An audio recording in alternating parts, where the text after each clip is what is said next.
Bienvenue dans cette nouvelle édition du Non-Stop Info.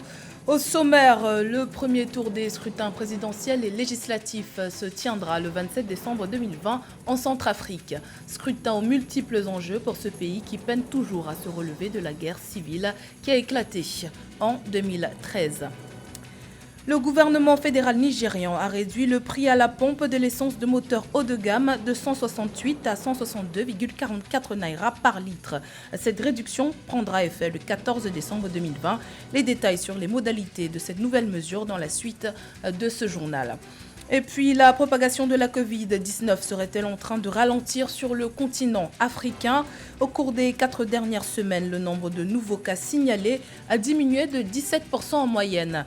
Dans son récent rapport, le CDC Afrique exhorte les États africains à ne pas lâcher du lest dans la lutte contre le coronavirus.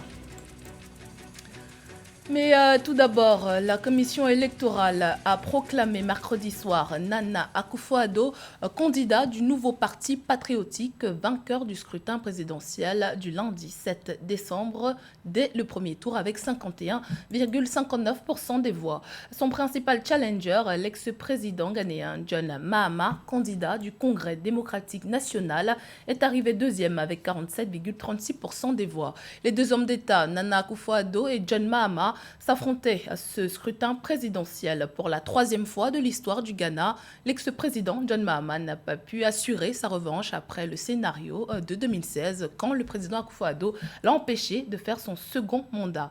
Écoutons le président Akufo-Addo. Fellow Ghanaians, a few minutes ago, what was known by me. Mes camarades ghanéens, il y a quelques minutes, ce que je savais et que beaucoup de Ghanéens savaient, a été annoncé par la présidente de la commission électorale, Mme Jean Mansa, Nana Addo Dankwa Akufo et Aladji Mamadou Baroumia, ont obtenu 4 ans de plus de la part du peuple ghanéen pour être à leur service.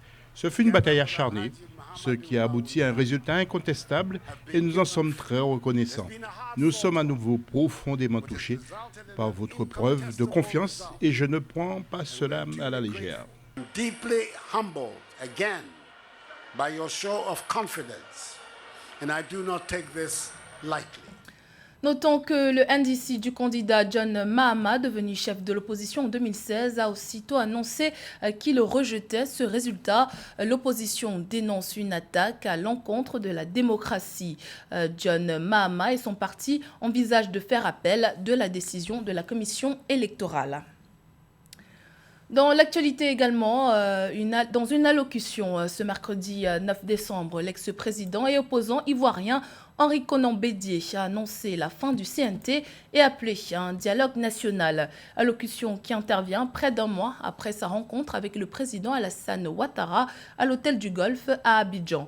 Rencontre qui était destinée à faire baisser la tension politique dans le pays. Aujourd'hui, l'opposition réclame un autre format de discussion, un dialogue national réunissant les forces vives de la nation. On l'écoute.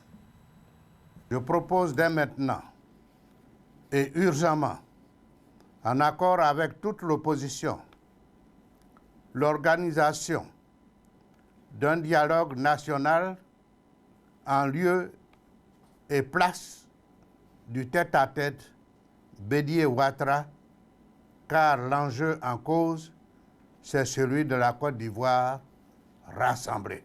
Ce nouveau cadre de dialogue, qui verra la participation de toutes les forces vives de la nation et qui sera encadré sur le territoire ivoirien par des organisations internationales crédibles, spécialisées en la matière, dont l'ONU, ou tout simplement par des personnalités indépendantes choisies parmi nous.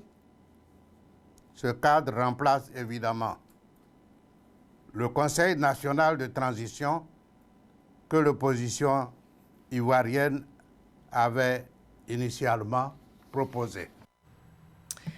Les Centrafricains iront également aux urnes dimanche 27 décembre 2020 pour des élections présidentielles et législatives. Scrutins qui se dérouleront dans un contexte particulier puisque le pays peine toujours à se relever de la guerre civile qui a éclaté en 2013. Les violences ont nettement baissé depuis la signature d'un accord de paix entre le gouvernement et 14 groupes armés en février 2019, mais les 2/3 du territoire national sont encore occupés par des milices. Gladys Mwamba. Les prochaines échéances électorales se rapprochent à grands pas en Centrafrique.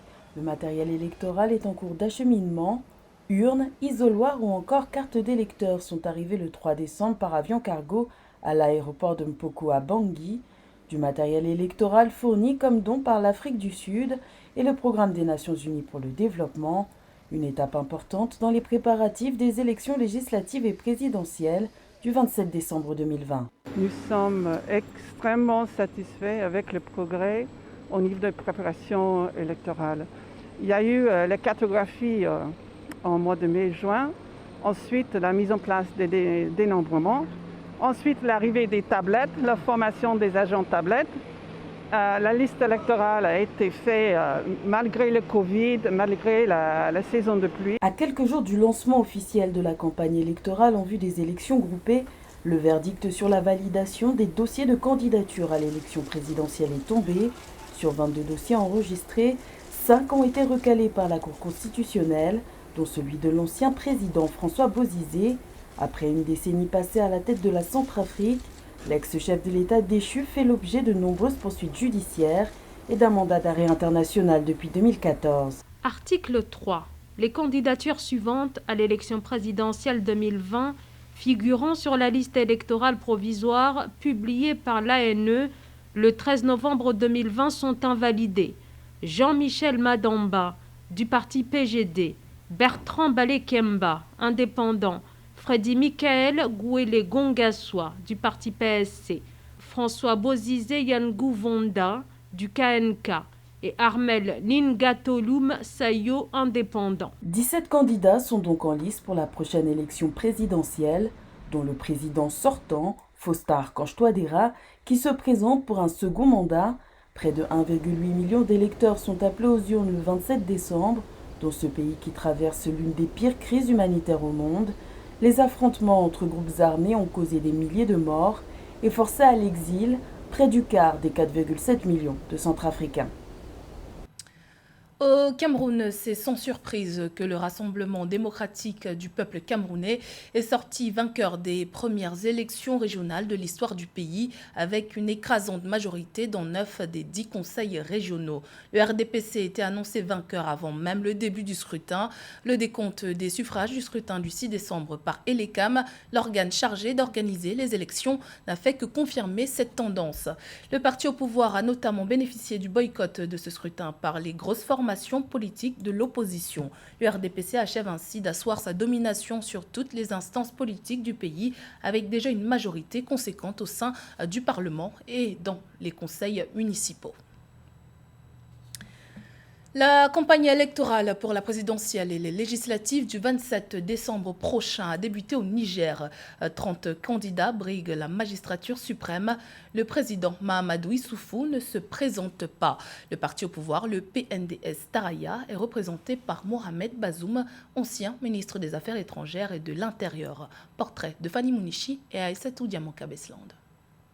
Un programme dans la continuité, c'est la ligne suivie par Mohamed Bazoum, candidat du PNDS Taraya, le parti au pouvoir, à la présidentielle du 27 décembre prochain.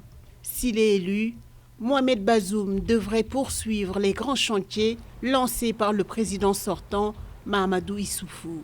Consolider et avancer, c'est donc pour consolider les acquis de la Renaissance que nous allons continuer dans la Renaissance acte 3.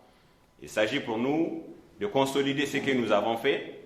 Sur la gouvernance, par exemple, le premier mandat et le deuxième du président Issoufou Mahamadou ont consacré l'installation d'institutions solides dans notre pays. Il faudrait aujourd'hui franchir un autre palier pour rapprocher davantage le gouverné du gouvernant. Dans le programme de la Renaissance du président actuel et qu'entend poursuivre Mohamed Bazoum en cas d'élection fin décembre, Les secteurs de l'éducation et de l'emploi occupent une place centrale. Le candidat du PNDS Taraya a d'ailleurs fait de la scolarisation des jeunes filles un de ses axes prioritaires de son programme, avec en filigrane le ralentissement de la croissance démographique. Vous le savez, au Niger, nous sommes l'un des pays les plus féconds au monde. Là aussi, dans notre programme, le président Bazoum promet de construire des internats pour que nos jeunes sœurs puissent être maintenues dans des cycles scolaires, dans des internats, de manière à ce qu'elles puissent accéder à la formation. Lorsqu'elles auront cette formation, elles auront la chance d'avoir une vie meilleure, puisqu'elles auront là aussi accès à l'emploi. La campagne électorale doit s'achever le 25 décembre. Le président Mahamadou Issoufou passera le pouvoir à un autre civil, une première dans l'histoire du Niger. Les autorités nigérianes annoncent une baisse du prix du carburant dans le pays. Information dévoilée par le ministre du Travail et de l'Emploi lors d'une réunion avec les dirigeants syndicaux le 7 décembre 2020. Selon le ministre du Travail, le Dr Chris Ngige, la réduction des prix n'aura pas d'incidence sur la politique de déréglementation du gouvernement fédéral car elle n'a pas affecté le prix du pétrole brut. Marie-Raphaël Antolo nous en dit plus. Le gouvernement nigérian annonce une réduction du prix du carburant. Cette annonce a été déclarée par le ministre du Travail et de l'Emploi, le Dr Chris Ngige, lors d'une réunion avec les dirigeants syndicaux qui s'est tenue le 7 décembre 2020. À cet effet, l'essence de moteur haut de gamme, connue également sous le nom d'essence, passera de 168 à 162,44 naira le litre à compter du 14 décembre 2020.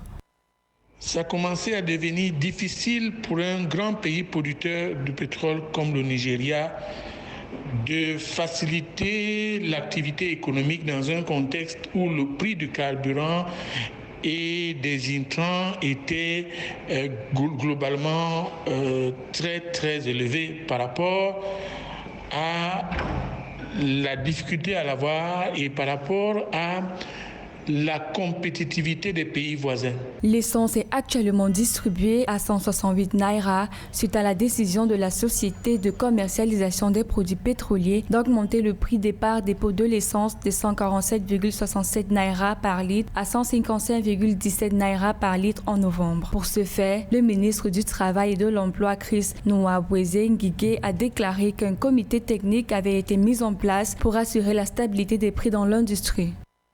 Une analyse très profonde de la situation du Nigeria permettrait d'évaluer quelle est la rentabilité et l'avantage comparatif du secteur pétrolier en cette période de crise pétrolière généralisée.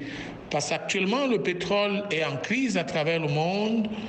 Le Covid-19 s'est ajouté comme un bug à cette crise, ce qui fait que l'effet multiplicateur a augmenté la négativité de la production du pétrole. Le ministre Ngige a également souligné que cette nouvelle baisse des prix était le produit d'un comité mixte de la Nigerian National Petroleum Corporation, qui est le principal importateur et distributeur de produits pétroliers et de clients. Il a également expliqué que la réduction de prix ne visait pas à suspendre la déréglementation car elle n'affectera pas le prix du pétrole brut du pays.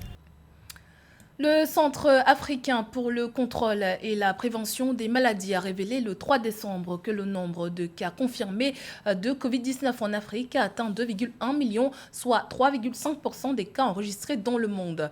Pour maintenir ce chiffre au plus bas, cette branche de l'Union africaine poursuit son action auprès des États en renforçant leur capacité opérationnelle pour une meilleure gestion de la pandémie à l'entame de sa deuxième vague. Joël Ballot.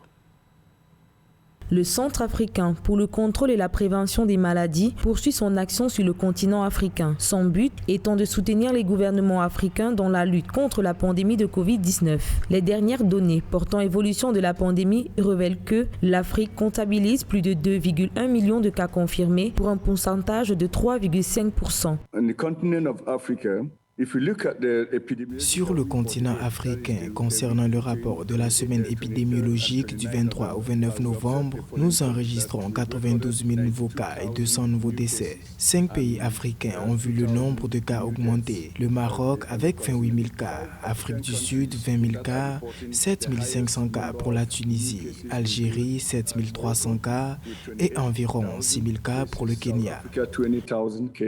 Dans ce nouveau rapport sur l'évolution de la pandémie, la course au vaccin contre la COVID-19 a commencé. Après le lancement d'essais vaccinaux sur le continent africain, l'Organisation mondiale de la santé et le Centre africain de contrôle et de prévention des maladies travaillent aujourd'hui sur l'accessibilité du vaccin.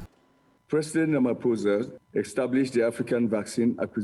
président Ramaphosa a établi le vaccin africain avec l'accréditation de la Task Force comme faisant partie du plan stratégique du développement et de l'acquisition de vaccins. Cette Task Force supporte le développement d'une harmonisation du processus de régulation sur le marché du vaccin en s'assurant d'éviter les retards dans l'adoption de ce processus. Pour renforcer le dispositif sanitaire de lutte contre la pandémie de COVID-19 en Afrique, l'OMS, Bureau de Brazzaville et Africa CDC vont lancer dans les prochains jours l'Alliance infodémique de riposte africaine à la COVID-19.